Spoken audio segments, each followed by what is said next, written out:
Bharatiya Janata party માટે આ સમય વિજય જ વિજયનો સમય રહ્યો। 2024ની લોકસભાની ચૂંટણીઓમાં સતત ત્રીજી વાર આપણા નેતા નરેન્દ્રભાઈ આ દેશના વડાપ્રધાન બન્યા। અનેક દશકો પછી કોઈ વ્યક્તિ ત્રીજી વાર વડાપ્રધાન બન્યો હોય એવો રેકોર્ડ આપણા નરેન્દ્રભાઈએ કર્યો। અને એના પછી મહારાષ્ટ્ર, હરિયાણા, દિલ્હી અને છેલ્લે બાકી રહી ગયું હતું તે બિહારમાં પણ કોંગ્રેસનો સફાયો થઈ। 2/3 બહુમતીથી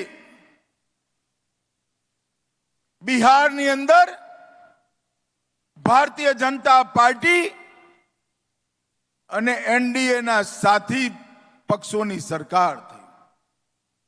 અને રાહુલ બાબા હજીએ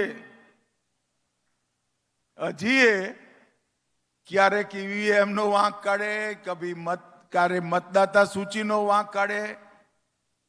રાહુલ બાબા ના ઈવીએમ ખરાબ છે, ના મતદાતા સૂચિ ખરાબ છે।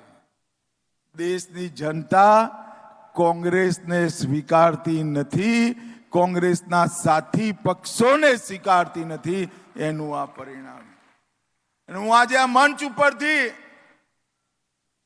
મમતાબેન અને સ્ટાલિનજીને કહેવા માંગુ છું, તૈયારી રાખજો, બિહાર પછી બંગાળ અને તામિલનાડુમાં પણ એનડીએ નો વારો છે, ભાજપનો વારો છે।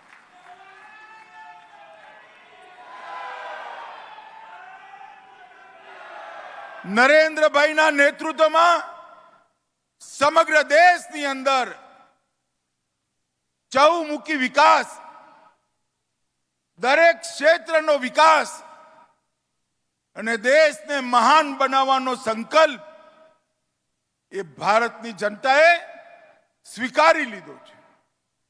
અને એની સામે જેનો કોઈ નેતા નથી, નીતિ નથી, એવું આ ગમંડિયા ગઠબંધન દેશના કોઈ ખૂણામાં એમની સ્વીકૃતિ નથી।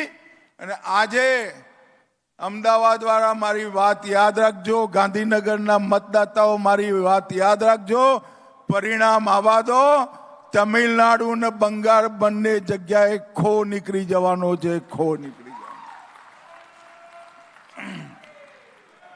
મિત્રો, હમણાં નરેન્દ્રભાઈએ અયોધ્યામાં